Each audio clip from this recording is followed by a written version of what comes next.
Hello, boys and girls. This is Grandpa Murphy. Once upon a time, there was this great giant oak tree. It was really big, the biggest and strongest tree in the forest. Every other tree looked up to it, for it stood strong and bold. It had weathered all the storms that Mother of Nature could throw at it. Strong winds, lightning, drought, freezing cold, snow and ice, floods and fires, animals and insects. It managed to grow to become the greatest tree of all, and this is the story about how it grew. It was a long, long time ago, and another oak tree was about to give birth to a tiny little acorn. Mother of Nature came along and helped it to the ground. Oh, it was a happy little fellow. This little acorn was very special. It had hands and legs.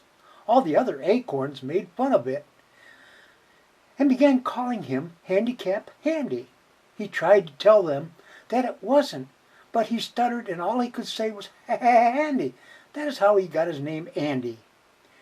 He told them that someday he would become a great oak tree, and they all laughed at him. Andy wanted to become the greatest tree in the forest, but he didn't know how, so off he went to search for the answer. Along the way, he met Weeping Willow Tree, and he asked, "Why are you weeping?" The tree said that the dreaded long-snouted evil weevil killed some of the acorn seeds before they were born. Andy didn't want to meet him on his way, so he asked, "How do you get to be great?"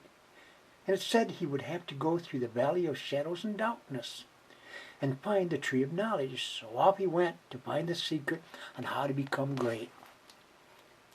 Along the way he met Stinky the skunk, who lived in an old log. Andy asked him if he knew how to get to the valley of shadows and darkness. Stinky just went phew and said that he only knew how to stink. Andy could not stand the smell. It was really bad. So off he ran down the path, wondering why Stinky smelt so bad. He thought, well, maybe it was because he didn't take a bath and keep clean like he should.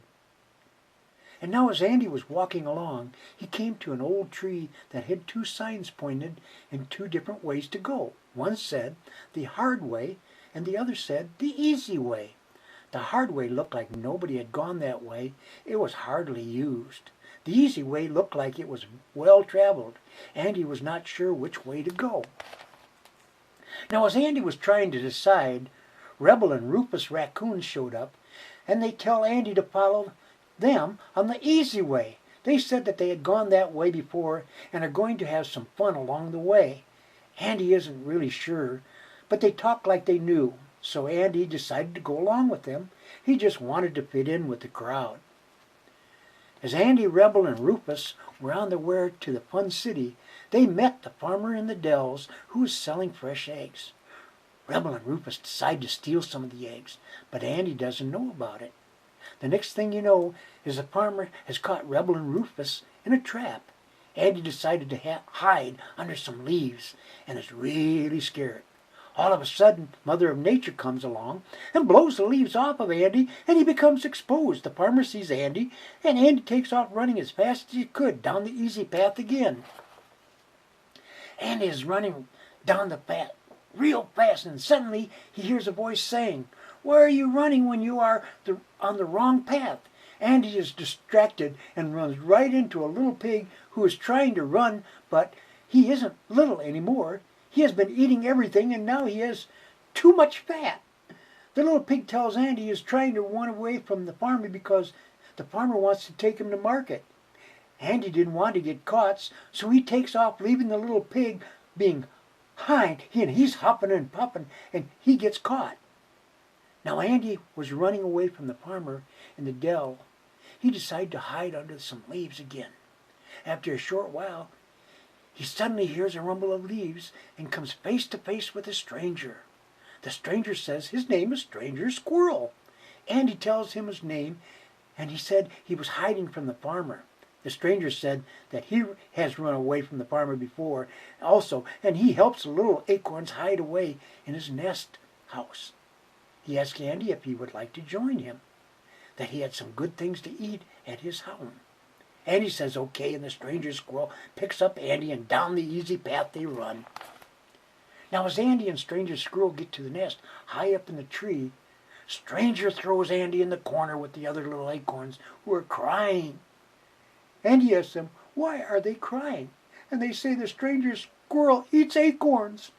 Andy becomes scared and begins to cry, when all of a sudden a great wind comes along and blows the nest out of the tree. Andy is by the door, and he jumps out and grabs a leaf, and he floats to the ground to safety. The net crashes to the ground. Stranger squirrel wasn't blown out of the tree and starts climbing down from the tree. Andy tries to help the other acorns, but they have broken their shells and can't move now. Andy decides if he doesn't want to get caught to get eaten, that he'd better take off running. So Andy takes off down the easy path again, leaving behind the other little acorns. Now as Andy is running along the path, he is almost run over by this rabbit. Andy asks him why he is running so fast. He said his name now is Regretful Rabbit, and that he is running away from evil. Andy says that he has heard about evil, but he has never seen it yet. Regretful Rabbit says maybe you will if you keep running on this path. Andy begins to wonder if maybe he took the wrong path, but he just kept on going down the path anyway. As Andy continues down the easy path, he meets Regretful Rabbit's wife, Roxy Rabbit. She smiles at Andy and asks him where he's going. He tells her he's on his way to become great. She tells him that there's a lot of great things in Fun City, and that she was just leaving on her way there to have some fun. She asks Andy if he would like to join her on the way, and Andy says, why not? That sounds great. Just then, Andy hears a whispering sound. Don't go. But Roxy keeps motioning for Andy to come on and have some fun. Andy doesn't pay any attention to the sound and goes down the path with Roxy hand in hand. Now as Andy and Roxy were going down the path, they meet a sorry-looking fellow. He really looks down and out. They ask him his name, and he says that he is broke and really low. Andy again hears the whisper, help him.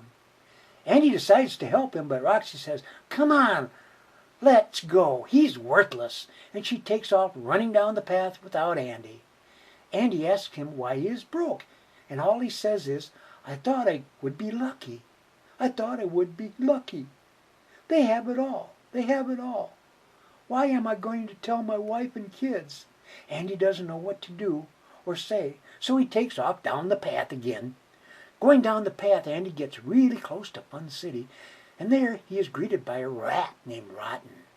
Rotten tells Andy to hurry up, that they're about to close the gate, and not to worry, he still had time to have some fun.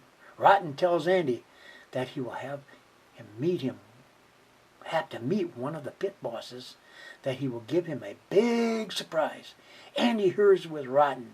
Andy is in such a hurry that he forgets all about meeting Broke on the path, or the whisper that he heard saying, don't go. As Andy goes through the gate, Rotten closes it behind him. As Andy is walking to meet the pit boss, he sees a large sign just inside with all kinds of things, and he thinks, boy, this is great. Rotten tells Andy he can have them all. He just has to follow him. All of a sudden he hears the whisper again. You're going down the wrong pathway. Take the right path through the narrow gate to the right. But before he can turn to the right, the pit boss is coming at him. It's too late. Andy is caught in his grip. The pit boss takes Andy to a room with a large desk filled with money and a big safe.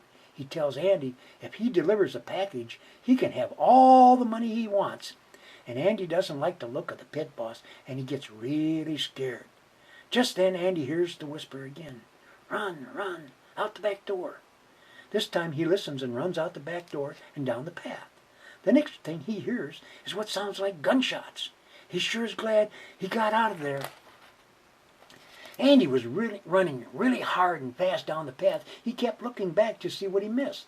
The next thing you know, he misses a Y in the path and runs into a sign that says, this way is forward and that way is back. Andy hears the whisper again. Take the forward way. It is the hard way uphill, but the best. Andy didn't like where he had been, so he decides, why not give this path a try? The path was hard. It had a lot of tall grass growing, but Andy kept pushing on. As Andy is going up the path and through the tall grass, he suddenly comes upon a zebra, who is eating the grass and clearing the way. Andy asks him his name, and he says it's Zig the zebra. And he points to the mountain and says he is going to the top. Andy says, hey, you look like a horse. Zig just laughs and says, I've got horse sense, maybe that is why. He asks Andy if he wants to go with him, and Andy hears the whisper again. Go and learn from him how to be great. So off Andy goes up the path with his newfound friend. As Andy was going up the path with his newfound friend, he learned that it doesn't matter who you choose as friends along the way, that it does matter, and that it's better to help others than yourself. Andy thought about what he wanted to become. It was a great oak tree. Andy learned from Zig that he will meet a lot of characters and things that can influence him for good or bad, and that it is his choice of what he wants in life. Andy is given things that will help him on his journey, but he must use them for good and not bad. Andy is happy that he had a helper who was with him again. He hears the whisper. Not the end. This book is the beginning. Get the next adventure of Andy Acorn on the path with a friend. This has been Grandpa Murphy.